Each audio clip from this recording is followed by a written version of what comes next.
Rodeo celebrated its 95th anniversary in June 2014. What began in 1909 as a small 3-day rodeo has become a huge 10-day extravaganza. It is now one of the largest, one of the greatest, and one of the most exciting rodeos in the country. All of us, the City of Reno, the Reno Rodeo Association, the sponsors, the contestants, the wranglers, volunteers, and fans, we all owe a great debt of gratitude to a giant of a man who helped make all of this possible. Cotton Rosser, one of the country's greatest longtime rodeo producers and stock contractors. Cotton has been, and now in his mid-80s still is, at the center of the Reno Rodeo. He was the bronc riding champion in Reno way back in the 1950s. Cotton bought the Flying U Rodeo Company in 1956. He's been providing rodeo stock and entertainment all over America as a family business since 1958. Wanting to provide a lasting tribute to this venerable king of the cowboys, in April, the past presidents of the Reno Rodeo Association held its first annual legacy dinner honoring Cotton Rosser. At that dinner, they unveiled a clay replica of a bronze statue of Cotton on his favorite horse. That bronze was presented to Cotton for the rodeo world to see at the June Rodeo. The black marble base supporting the bronze statue says it all simply, but very eloquently, and I quote, "Cotton Rosser, King of the Cowboys." So that future generations may learn about our Western heritage, our heroes and honorable men like Cotton Rosser, this monument stands today. You can read the rest of this tribute inscription anytime you come to the Reno Rodeo, which is held in the last week of June annually.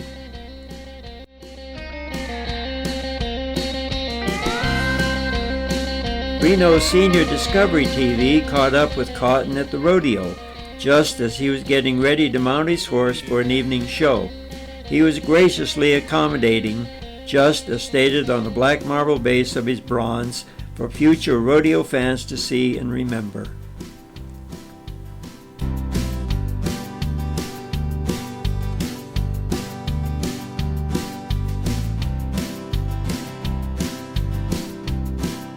You're not from Reno, are you? No, I was born in Long Beach, California, before World War II.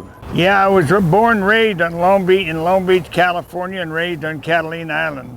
And then I went to Cal Poly at San Luis Obispo, and then went off to Northern California and rodeoed professionally, and have lived in Marysville for the last 60 years.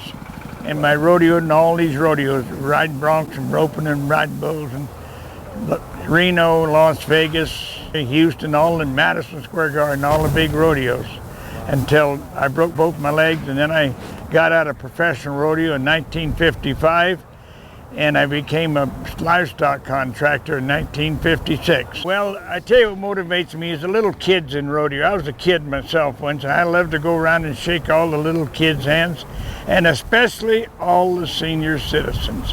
When I see all those senior citizens come out here at the rodeo and their daughters and sons bringing their grandkids, that's what motivates me is the fans, and I love the national anthem and the American flag. And the cowboy, I wanted to be a cowboy when I was a little kid, and I've been doing that for 60-some years now, maybe even longer than that, 65, 68. And that's my thing. When I was a kid, there was Roy Rogers, Gene Autry, and Lone Ranger and all them, and I've just tried to keep up the same image for these kids, something to think about.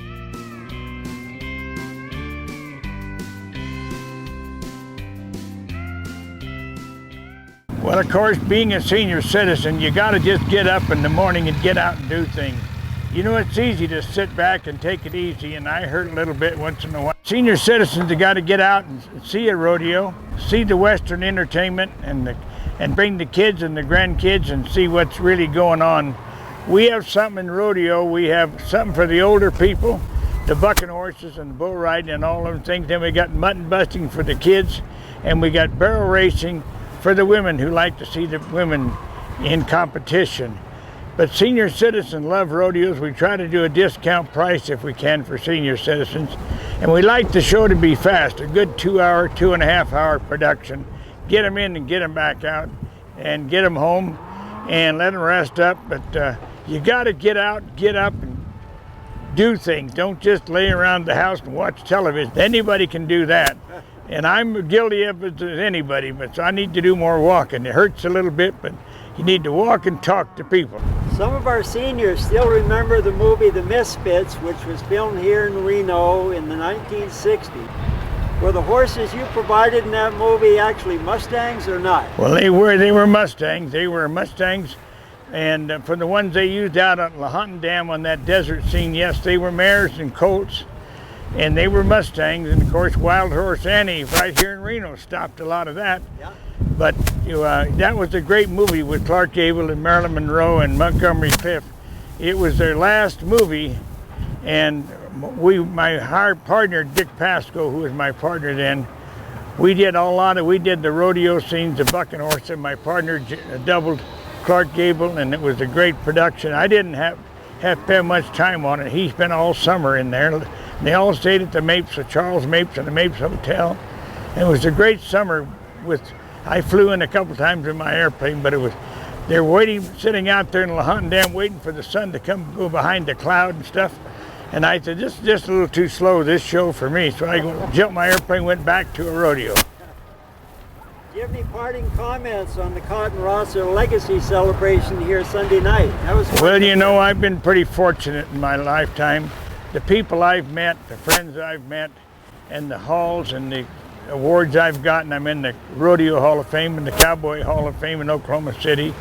And I thought that bronze to a rodeo producer, I call him, and to me be the first one that's been honored that way at a rodeo. It's one of the best things, going to be my legacy for history to look back at. I think it's a wonderful thing with all that rodeo committee, what they put together. And that ceremony they had the other night with the cowboys all lined up halfway around the arena, and with all the past presidents, directors lined up, it was one of the greatest tear jerkers to me. It's a good thing they didn't give me the microphone, because I couldn't talk. Well, thank you very much, Cotton. All right. Appreciate Thank it. you, It's a Nelson. pleasure meeting you. Thank you, Nelson.